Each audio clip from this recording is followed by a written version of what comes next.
नमस्कार विद्यार्थियों, मैं देवेंद्र पारिक स्वागत करता हूं आपका जीके बाई डीके चैनल पर। और विद्यार्थियों, आज हम पढ़ेंगे वो है राजस्थान की आन बान शान आड़ावाला पर्वत यानी अरावली पर्वतमाला।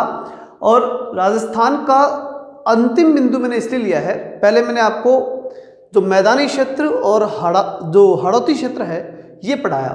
उसका रीज़न भी यही था कि इसके बाद में अरावली आपको अच्छे समझ में आए, क्योंकि अरावली महत्वपूर्ण भी है, इसमें से निश्चित रूप से प्रश्न आएगा, इसलिए अंत तक इसको जरूर देख लेना। मैं पूरे विश्वास साथ कहता हूं कि अगर इसको ध्यान से देख लिया तो चूंकि भौतिक प्रदेश में से एक प्रश्न पक्का इसमें से आपके आना है, तो इसको बिल्कुल भी इग्नोर मत करना, अवॉइड तो करना ही नहीं है, अच्छे से आपको समझना है। ठीक है, चलिए शुरू करते हैं। ध्यान से देखना। देखिए, अरावली पर्वतमाला, सबसे बड़ी बात इसका जो शाब्दिक अर्थ है वो क्या है? शाब्दिक अर्थ है चोटियों की पंक्ति। अब सबसे पहले हम इसकी शुरुआत करें तो हमें ये जानना जरूरी है कि ये जो अरावली है, इसको पहले ध्यान से देखिए कहाँ है। ये देखिए, ये झुंझुनू, अलवर, सीकर, जयपुर का ऊपरी हिस्सा, उसके बाद नागौर का पूर्वी हिस्सा, अजमेर का ये हिस्सा जो उत्तरी हिस्सा, उत्तरी और पश्चिमी बोल सकते हैं इसे, पाली का पूर्वी हिस्सा, राजसमंद पूरी तरह से है, थोड़ा सा भीलवाड़ा का हिस्सा भी है इसमें, सिरोही, उदयपुर और डूंगरपुर लगभग पूरे ही हैं, और बांसवाड़ा का उत्तरी हिस्सा। ये कुछ जिलों में ये फैली हुई है और इससे साफ दिखाई भी देता है कि दक्षिणी राजस्थान में बहुत अधिक फैली हुई है, मध्य राजस्थान में सबसे कम फैली हुई है, और फिर उसके बाद में उत्तरी राजस्थान में ये है। एक वीणा की सी आकृति इसके अंदर दिखाई देती है। अब जो इसकी महत्वपूर्ण बात है कि ये जो अरावली पर्वतमाला है, इसकी उत्पत्ति कैसे हुई, ये कैसे हुई, ये उत्पन्न जो है वो कैसे आई? बड़ी महत्वपूर्ण बात है। जब पृथ्वी का निर्माण हुआ, ये कह सकते हैं कि जब पृथ्वी की जो संरचना तैयार हो रही थी, तो निश्चित रूप से आप सबने पढ़ा होगा, 3 क्षेत्र थे, गोंडवाना लैंड, अंगारा लैंड और तैतीस सागर। उससे पहले की बात मैं नहीं करूँगा, लेकिन यहाँ से हम शुरू करेंगे। 3 क्षेत्र आप ध्यान रख लीजिए, गोंडवाना, अंगारा लैंड और तैतीस सागर। जब हम ये बात करते हैं कि राजस्थान में अरावली किसका हिस्सा है, तो ये तो है गोंडवाना लैंड का हिस्सा।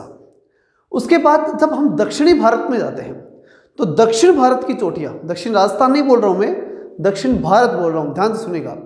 दक्षिण भारत की चोटियाँ जो हैं वो प्रमुखतः कही जाती हैं, जो ज्योग्राफिकल लोग हैं वो कहते हैं कि वो अंगारा लैंड का हिस्सा भी हैं, कुछ हद तक हैं, सारी तो नहीं है लेकिन कुछ हैं, वहाँ वो अंगारा लैंड का हिस्सा मानेंगे। और जो हिमालय है और रेगिस्तान है, ये तैतीस सागर का हिस्सा है। ये भारत में इसके 3 अंश हमें दिखाई, इन तीनों के अंश हमें दिखाई देते हैं। अब बात जो आज हम कर रहे हैं वो है अरावली की। तो अरावली क्या है? अरावली उन तीनों में से गोंडवाना लैंड का हिस्सा है। ये अच्छे से आप याद रखना है, ज़्यादा बहुत गहराई में नहीं जाना है, प्रश्न की प्रकृति और प्रश्न का उत्तर हमें समझना है। तो सीधा सा प्रश्न यही है कि अरावली किसका हिस्सा था, तीनों में से किसका हिस्सा था? तो गोंडवाना लैंड का हिस्सा था। यह सबसे महत्वपूर्ण प्रश्न। दूसरा, सबसे प्राचीन वलित पर्वतमाला। अब वलित का मतलब क्या है? देखिए, सबसे प्राचीन है, ये बात तो आप निश्चित देख लीजिए, विश्व की सबसे प्राचीन पर्वतमाला है ये।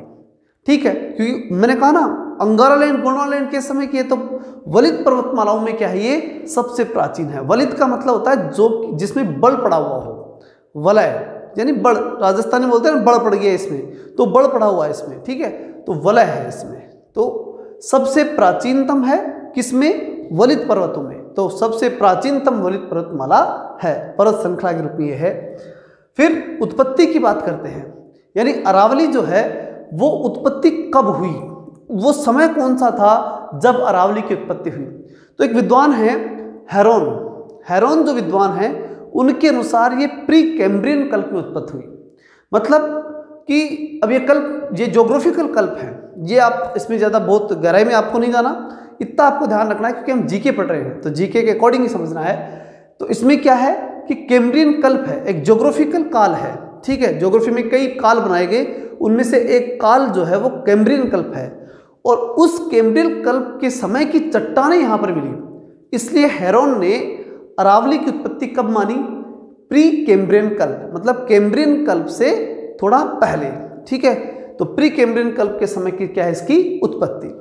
नेक्स्ट चीज आती है संरचनात्मक दृष्टि से। अगर उत्पत्ति की दृष्टि से हमने बात की तो ठीक है, प्री कैम्ब्रियन है। लेकिन जब संरचनात्मक दृष्टि से बात की जाती है, इसकी जो डिजाइन जो है वो किस प्रकार की है, तो वो है इसकी दहली क्रम की। मतलब ये कि जो दिल्ली की पर्वत श्रृंखलाएं हैं, जो कि निश्चित रूप से हमें कहेंगे कि अरावली भी कहाँ से शुरू होती है, गुजरात से शुरू होकर के, और जो रायलसीमा हिल्स जो है, जो कि जहाँ पर राष्ट्रपति भवन है, वहाँ तक अरावली जाती है। लेकिन उसकी जो संरचनात्मक यानी कि स्ट्रक्चरल देखें अपन कि अरावली का स्ट्रक्चर कैसा है, तो दहली क्रम की यानी दिल्ली की जो अन्य जो पर्वत श्रृंखलाएं हैं उनसे कुछ हद तक ये मिलती है। तो दहली क्रम की ये क्या है, संरचनात्मक यानी ये कह सकते हैं कि स्ट्रक्चर इसका दहली क्रम का है। तो दो प्रश्न हो गए यहाँ, उत्पत्ति कैसी प्री कैम्ब्रियन कल्प की, और संरचना कैसी दहली क्रम की। चलिए आगे चलते हैं। इसमें कुछ खनिज भी पाए जाते हैं निश्चित रूप से। देखिए अरावली में और हाड़ौती में ये खनिज का भंडार है, ये पूरा एरिया खनिज का भंडार है। अब यहाँ तो हमने कल बात की थी कि जब हाड़ौती के अंदर जो खनिज उत्पन्न हुए उनका रीजन तो लावा था, क्योंकि लावा ने सब कुछ खत्म किया तो वहाँ खनिज उत्पन्न हो गए। लेकिन अरावली में जो है, अरावली बहुत प्राचीन पर्वत श्रृंखला है और प्राचीन समय से ही इसके अंदर क्या है, अकूत खनिज इसमें भरे पड़े हैं। अभी काफ़ी उसमें खोज भी हुई है, काफ़ी मिले भी हैं। या हम दक्षिण राजस्थान की बात करें तो उदयपुर के अंदर, जावर के अंदर जो खाने हैं, शीशा दस्ता की खाने हैं। इसके अलावा भी राजस्थान की जो अधिकांश खाने हैं, जो खनिज है, वो अरावली में या फिर आपको हाड़ौती में ही देखने को मिलते हैं। तो खनिज खूब है इसमें, शीशा दस्ता, तांबा, ये प्रमुख रूप से इसमें पाया जाता है। आगे चलते हैं। कुल लंबाई की जब बात करते हैं, अरावली की जो कुल लंबाई है इसकी जब हम बात करें तो इसकी लंबाई है 692 किलोमीटर। इसको याद कैसे रखेंगे कि ऐसे मान लीजिए कि यहाँ से यानी गुजरात से 6 बाण चले। कितने बाण चले? 6 बाण। कहाँ? दिल्ली की तरफ, ठीक है। और उन बाणों के ऊपर नरेंद्र मोदी और अमित शाह बैठ करके चले गए। ऐसे आप याद रख लेना, ठीक है ना। तो 6 बाण 692, क्योंकि गुजरात से जा रही है और कहाँ जा रही है, दिल्ली की तरफ जा रही है। तो टोटल गुजरात से दिल्ली कितनी है? 692, ठीक। तो 6 बाणों पे नरेंद्र मोदी जी और अमित शाह जी बैठ करके चले गए। अब अगली चीज, राजस्थान में कितनी है इसकी लंबाई? तो राजस्थान में इसकी लंबाई है 550 किलोमीटर। अब ये कैसे याद रखोगे? सीधा सा है 550। सीधा तरीका तो यही है कि राजस्थान में 550 है यानी 550 किलोमीटर है, ठीक। लेकिन ये कह सकते हैं कि अरावली का बचपन राजस्थान में ही गुजरा, तो बचपन यानी 55, ठीक है। तो 55 और बचपन और फिर उसके बाद 0 आप याद रख लोगे, ठीक है। तो इस प्रकार से आप इसे याद रख लीजिएगा। तो 692 टोटल है, 550 किलोमीटर राजस्थान में है। नेक्स्ट चलते हैं, इसकी कुल जो क्षेत्रफल है कितना है, इसका टोटल क्षेत्रफल कितना है? तो टोटल क्षेत्रफल है 9%, ठीक। 9% पे जनसंख्या कितनी? 10%, मतलब लगभग बराबर, जितना क्षेत्रफल उतनी जनसंख्या लगभग है, ठीक है। तो 9 पे 10, अरावली में 9 पे 10, ये ध्यान रखना। फिर उसके बाद वर्षा की बात हम करते हैं तो 50 से 90 सेंटीमीटर। मैंने कहा था अरावली शुरू होते ही 50 सेंटीमीटर वर्षा रेखा भी खत्म हो गई, मतलब उससे ज़्यादा चलेगी। इससे पहले 50 से कम और अरावली के बाद 50 से ज़्यादा, तो 50 से 90 सेंटीमीटर। जलवायु की जब हम बात करते हैं तो निश्चित रूप से देखिए यहाँ अति आर्द्र जलवायु है, ये जो है जो कि मैदानी क्षेत्र है, यहाँ पर आर्द्र जलवायु है। और इससे जस्ट पहले कौन सी हो गई? उप आर्द्र जलवायु। तो अरावली की जलवायु कैसी हुई? उपाद्र हो गई। उसके बाद हम देखें सर्वाधिक विस्तार, अरावली का सर्वाधिक विस्तार, मैंने भी बताया आपको दक्षिण राजस्थान में अरावली का सर्वाधिक विस्तार है, जिसमें प्रमुखतः कहाँ है? उदयपुर में, ठीक है। और बीच में सबसे कम है और उसमें प्रमुखतः कहाँ है? अजमेर में। अजमेर में सबसे कम विस्तार है किसका?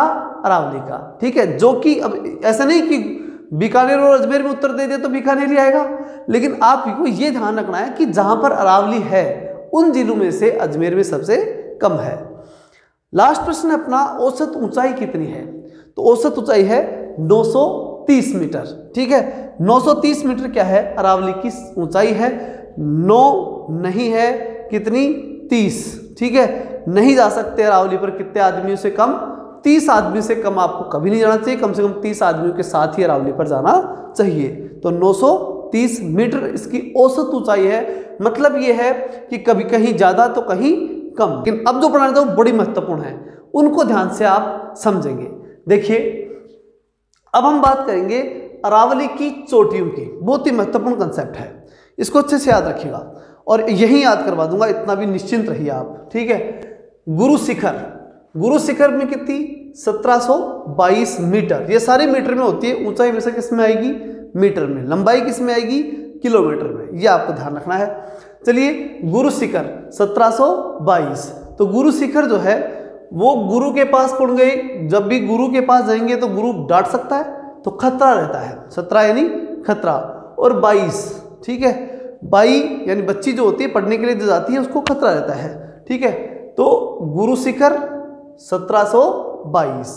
फिर उसके बाद शेर, शेर की जब बात आती है ना, तो शेर की कंडीशन ये है कि अकेला शेर जो होता ना वो पंचायती कर सकता है। जंगल का राजा है तो 1 और 5, 5 यानी पंचायती, ठीक। तो अकेला पंचायती कर सकता है कौन, शेर। और उसके सामने सत्य बोलना पड़ता है, सत्य यानी 97, ठीक है। तो 97, 1597 किसकी, शेर की। उसके बाद बात आती है किसकी, दिलवाड़ा। दिलवाड़ा की जब हम बात करते हैं तो दिलवाड़ा में है 1442, ठीक है। 1442 को कैसे याद रखेंगे कि दिल से अगर एक चौका भी लगाया जाए ना, एक चौका, क्रिकेट खेलते ना तब एक भी चौका लग गया, वो भी किससे, दिल से। तो दिल से एक चौका भी लग जाए तो वो चौका 2 के बराबर होता है, ठीक है ना। ऐसे याद रखना, ठीक है। कैसे याद रखोगे कि दिल से एक चौका भी लग गया तो वो चौका किसके बराबर होगा, 2 के बराबर हो जाएगा। तो 1442 किसमें, दिलवाड़ा। अब दिलवाड़ा से 11 मीटर नीचे, 11 मीटर नीचे यानी 1431 मीटर की ऊंचाई, उसके ऊपर क्या है, जरगा पर्वत, ठीक है। जरगा यानी गर्जना करना, ठीक है। तो गर्जना की जब बात आती है तो वो कितनी होगी, 1400, नीचे से गर्जना करेंगे और ऊपर की तरफ गर्जना, तो 1431, ऐसे याद रख सकते हैं। फिर अचलगढ़, अचलगढ़ की जब बात आती है तो अचल हो गए कौन, कौन हो गई, अचल। अचल हो गई तेरी हंसी, तेरी हंसी मतलब 1380। अचलगढ़ कितना, 1380। फिर उसके बाद में रघुनाथगढ़, तो रघुनाथगढ़ की बात करते हैं तो रघुनाथ जी 10:55 पर, 10:55 पर रघुनाथ जी के मंदिर में हम गए। तो इस प्रकार से आप इसे याद रख सकते हैं। साथ ही इसकी क्रम से अगर आप देखें, ठीक है, तो वो भी याद रख सकते हैं क्या, कि गुरु शेर की तरह दिल से जरगा, गुरु शेर की तरह दिल से जरगा, अचल रह गए रघुनाथ, ठीक है। गुरु शेर की तरह दिल से जरगा, अचल रह गए रघुनाथ, ऐसे इसको याद क्रम से रख सकते हैं। अब हम देखते हैं इसमें कि ये कहाँ कहाँ है। तो देखो 2 ही चीजें ध्यान रखना, जरगा तो उदयपुर में, जरगा कहाँ है, उदयपुर। तो मतलब जरगना जो है शेर होने की, और शेर उदयपुर में हुई महाराणा प्रताप जैसे, तो वो कहाँ होंगे, उदयपुर में। और दूसरी रघुनाथगढ़ सीकर में, रघुनाथगढ़ कहाँ है, सीकर में, और बाकी सारी सिरोही में, ठीक है। तो ये था दोस्तों आज का महत्वपूर्ण टॉपिक। मिलते हैं कल और भी शानदार टॉपिक के साथ। और सबसे महत्वपूर्ण बात, जो अरावली के संबंधित कुछ महत्वपूर्ण फैक्ट और रह गए, उनको लेकर के, अति महत्वपूर्ण फैक्ट्स जो रह गए उनको और लेकर के मैं आपके सामने आऊंगा। तब तक के लिए जय हिंद, जय भारत।